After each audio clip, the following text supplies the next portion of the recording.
Dave, this is so cool to be at Howard Terminal. I know not a lot of people have seen this, and that's what we're here to kind of showcase the experience today.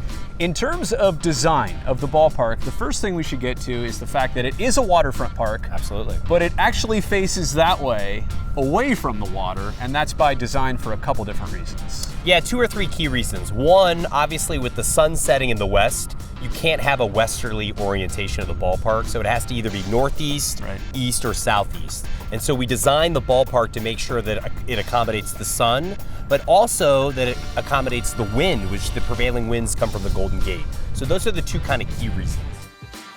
So many other new ballparks have the old ballpark theme, right? It all started with Camden Yards, a lot of brick, a lot of 1940s feel to it, but in terms of the renderings here, they all look very modern. I'm wondering why you guys would divert away from the popularity that is the throwback ballpark. I think we wanted kind of a new era and kind of to establish our own trend here in Oakland. Oakland's always been on the vanguard of new ideas and new approaches to things.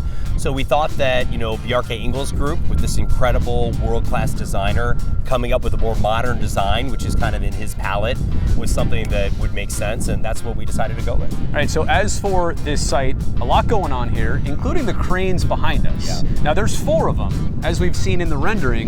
2 of them will kind of stay put maybe, or even They're going to come down this way? kind of right where we are right now. Like this will actually be the spot of the cranes once we build. So they move, obviously. They do. They're on rails. You can kind of see it here, yes. But a lot can be done with these cranes, it seems. And I'm going crazy here with zip lines and bungee jumping and just the way you can light it though. But incorporating these and keeping these in the design of the ballpark, it seems obvious, but why did you guys choose to keep them?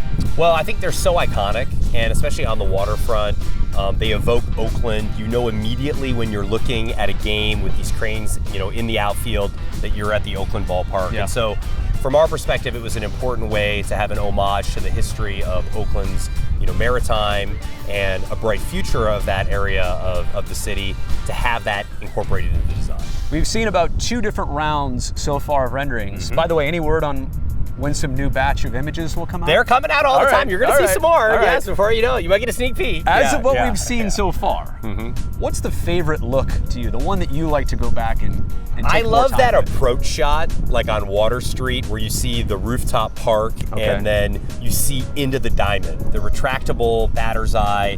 I think that's a really powerful view. It's the processional of coming to the ballpark. So I think that's my favorite. And then as part of that entrance, right, the center field area seems like more of the entrance to this ballpark than home plate, first base, or the third base side. But from right there, you're able to access the living roof. And you're also on street level. It sounds to me like it's all going to be kind of one connected concourse. Athletics Way, we call it. There you go. So it's not only a concourse on game days, but it's really a public street, kind of a cafe type street with bars and restaurants around it on non-game days. So it really doubles in 2 ways, and it's a great way to connect the development and the district to the ballpark itself. All right, Dave, appreciate this. I know we have lots more to discuss. We'll do that in a different segment, but this is Howard Terminal, home of the A's in 2023.